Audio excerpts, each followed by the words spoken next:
আসসালামু আলাইকুম এভরিওয়ান, কেমন আছেন? আশা করি ভালো আছেন। আমি আজকে খুবই মজাদার একটি রেসিপি তৈরি করে দেখাবো, সেটা হলো খাবসা। এই রেসিপিটি ফলো করলে চাইলে আপনারাও কিন্তু মজার এই রান্নাটি তৈরি করে নিতে পারেন।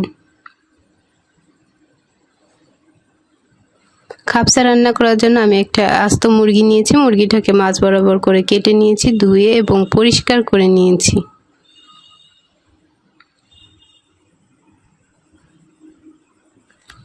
রান্না করার জন্য আমি এখানে একটা পাত্র নিয়েছি এবং এখানে দিয়ে দিব 2 টেবিল চামচ ঘি।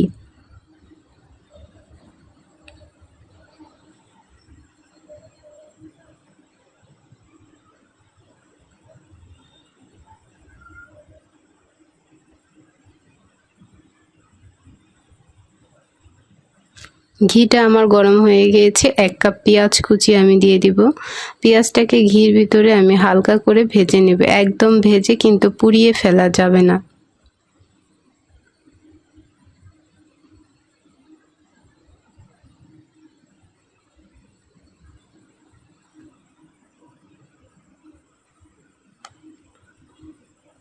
নেড়ে চেড়ে সুন্দর করে কিন্তু আমি পেঁয়াজটাকে ভেজে নিয়েছি। এই পর্যায়ে আমি এখানে কিছু আস্ত মশলা দিয়ে দিব। 2টা তেজপাতাকে আমি সুন্দর করে ছোট করে দিয়ে দিয়েছি। জয়িত্রী দিয়েছি বড় 2 টুকরো, স্টার মশলা, বড় এলাচ, জয়ফল দিয়েছি একটা, জয়ফলের 4 ভাগের 1 ভাগ আমি এখানে দিয়েছি। সবগুলো মশলা দেওয়া হয়ে গিয়েছে। এখন পেঁয়াজের সঙ্গে মশলাগুলোকে একটু হালকা ভেজে নিব।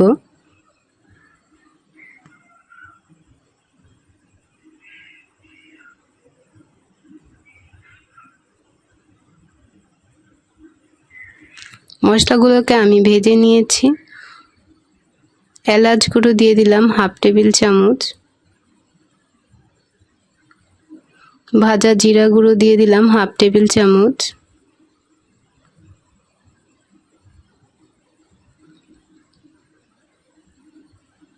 এক টেবিল চামচ ধনিয়া গুঁড়ো, 1/2 টেবিল চামচ দারচিনি গুঁড়ো, 1 টেবিল চামচ সাদা গোলমরিচ ভেজে গুঁড়ো করে নিয়েছি, সেটা দিয়ে দিলাম।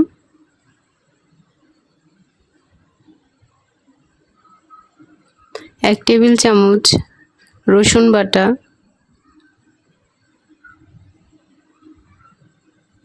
1 টেবিল চামচ আদা বাটা,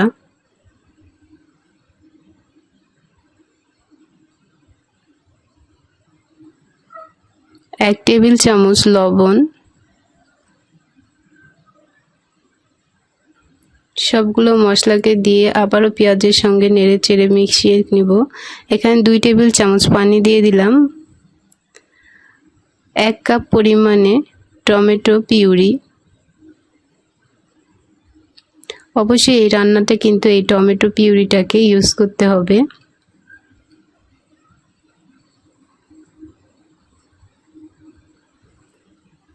মশলাটাকে কষিয়ে আমি এখন মুরগিগুলোকে মশলার ভিতরে দিয়ে দিব। এভাবে দিয়ে আমি 5 মিনিটের জন্য ঢাকনা দিয়ে ঢেকে রেখে দিব।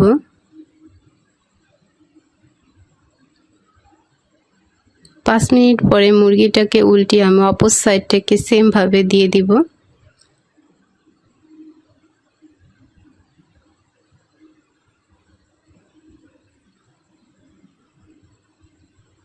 এভাবে করে আমি আরো 5 মিনিট মুরগিটাকে রান্না করে নিব মশলার সঙ্গে সুন্দরভাবে।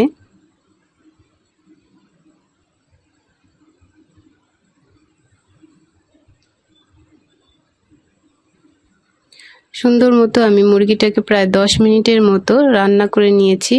এখন আমি এর ভিতরে দিয়ে দিলাম প্রায় 5 কাপ পরিমাণে পানি। এই রান্না তো মূলত এভাবেই রান্না করতে হয়। এভাবে আমি ঢাকনা দিয়ে ঢেকে আরো 10 মিনিটের জন্য রেখে দিব। এখানে দিয়ে দিয়েছি 1 টেবিল চামচ লেবু সিলকা। অবশ্যই এই সিলকাটা দেওয়ার চেষ্টা করবেন। আর এখানে 2 কাপ পরিমাণে সুগন্ধি পোলাও চাল নিয়েছি। চালটাকে সুন্দর করে ধুয়ে রেখেছি। এখানে কিন্তু মুরগিটা আমার খুব সুন্দরভাবে রান্না হয়ে গিয়েছে। এখন মুরগিটাকে আমি তুলে নিব। আমি এখানে যে পানিটা দিয়েছি এই পানিটায় কিন্তু ভাতটা রান্না করে নিব। 2 কাপ চালে আমি এখানে 4 কাপ পানি দিয়েছি। এই মশলার ভিতরে আমি চালটাকে সুন্দর করে দিয়ে দিব এবং ভাতটাকে রান্না করে নিব। নেড়ে চেড়ে ঢাকনা দিয়ে ঢেকে রেখে দিব কিছু সময়ের জন্য।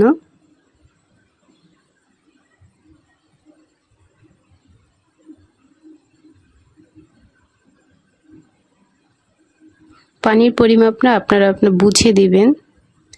এখন ভাতটাকে ঢাকনা দিয়ে ঢেকে আমি চুলা বন্ধ করে সাইডে নামিয়ে রেখে দিব।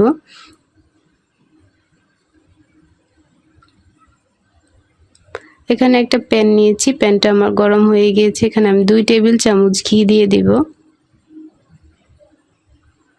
ঘিটা গরম হয়ে গিয়েছে, এখানে আমি 1/2 কাপ পরিমাণে বাদাম দিয়ে দিলাম। যে কোনো বাদাম চাইলে আপনারা দিতে পারেন।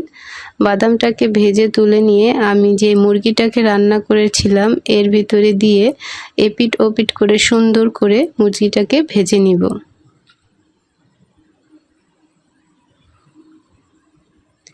দেখুন একটা সাইড কিন্তু আমার খুব সুন্দরভাবে ভাজা হয়ে গিয়েছে, অপর সাইডটাও আমি সুন্দর করে ভেজে তুলে নিব। তা ভাজতে আমার 4 মিনিট সময় লেগেছে। আর এদিকে কিন্তু আমার ভাতটাও কি সুন্দরভাবে রান্না হয়ে গিয়েছে। এখন আমি এটাকে পরিবেশন করব। পরিবেশন করার জন্য আমি এখানে একটা সরানো প্লেট নিয়েছি এবং এর ভিতরে প্রথমে আমি ভাতটাকে সুন্দর করে তুলে নিব। ভাতটাকে দেখুন সুন্দর মতো নিয়ে নিয়েছি। এর উপর থেকে আমি ভেজে রাখা মুরগিটাকে দিয়ে দিব।